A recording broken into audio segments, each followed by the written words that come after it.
Hi everybody, I hope you're all doing really well. Back today to give you 5 seasonal book recommendations, this time for winter. The first of these recommendations being Small Things Like These by Claire Keegan. This particularly came to mind as there has just been a film adapting this book starring Cillian Murphy. This is set in Ireland in the 1980s in a small town community, and we are following the character of Bill Furlong, who is a pretty quiet, unassuming but very hard-working man supporting his family in the lead up to Christmas. He's delivering coal to a local convent and kind of stumbles across abuse that is taking place in these Magdalene laundries, these institutions which are meant to be homing fallen women, namely women who have had children out of wedlock. And this book is about Bill's moral struggle, his internal struggle, of whether he tries to intervene and expose the abuses that are going on, or if he should not disrupt the balance of this small town community and stay silent just to preserve a bit of peace. It's a book that is really about the complicity of everyday people in institutions that are very harmful. I think this is a fantastic book for winter. Obviously you've got this small town setting at Christmas with all that entails. It really builds up the atmosphere, but also you've got this kind of crueler, harsher side to winter through the themes of this book. Winter, which can be beautiful but can also be unforgiving and harsh, which, you know, not to get very English literature major on you, because I was not an English literature major, but you can also see that reflected through the convent, something which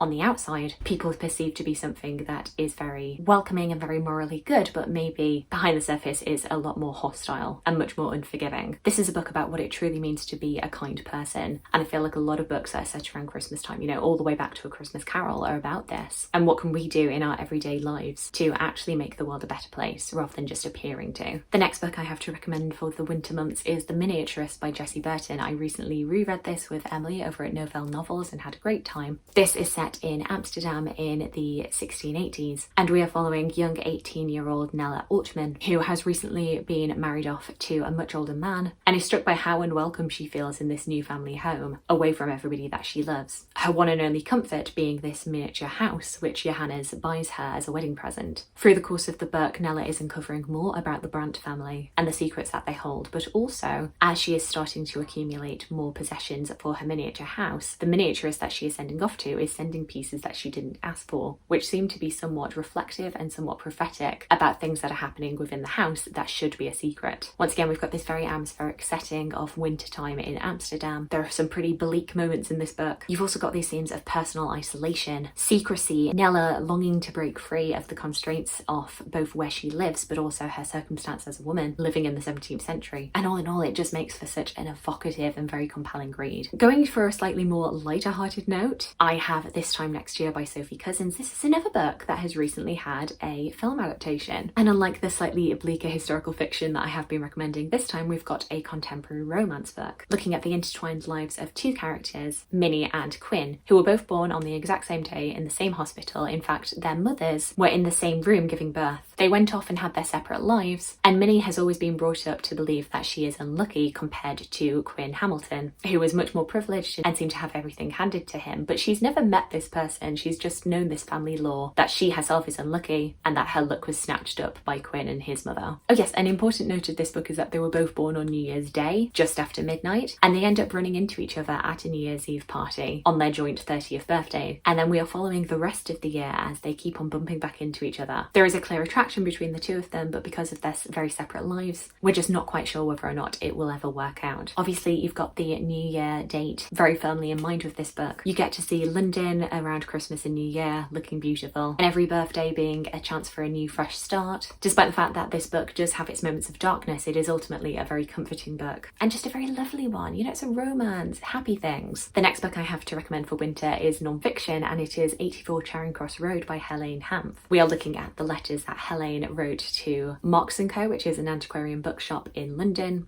Or at least it was. Nowadays, it's a McDonald's, which I will be forever sad about. These letters that she wrote for about 2 decades following the Second World War, where she just couldn't find the antiquarian books that she was wanting to have in her local New York bookstores, and so she enlisted the help of Frank Dole and the London bookshop in order to provide her with the books that she wanted, and they ended up having this lovely correspondence, real friendship, despite the fact that they never actually met. Through these letters, we're getting to know about their literary interests, but also get a bit of context into post post-war Britain and New York. And the reason that I think of winter when I think of this book is particularly there's a really beautiful moment at Christmas time where, because Helene knows that Britain is really suffering through post-war rationing, she ends up sending the bookshop a Christmas ham and some other bits and pieces of food that they just wouldn't be able to get. And it is just so lovely that somebody that they have never met is touching their lives and providing a real service to them and trying to make their Christmas that little bit better. And yeah, just generally I think any book that is about the power of friendship and the power of books is always something to read in the winter months. And then the final book I have to recommend you for winter is a classic, and it is Sir Gawain and the Green Knight, the classic chivalric romance. We begin on New Year's Day at King Arthur's court in Camelot, where a mysterious Green Knight enters the court and he challenges whoever dares to strike him, but knowing that whatever blow is dealt to the Green Knight will repay it to that person a year from now. Sir Gawain accepts the challenge and ends up beheading the Green Knight, to which, to everybody's astonishment, the Green Knight just picks up his head and plops it back on. And Sir Gawain is struck by the realization of, oh no, I'm not going to get out of the fact that he is going to come back and deal that same blow of decapitation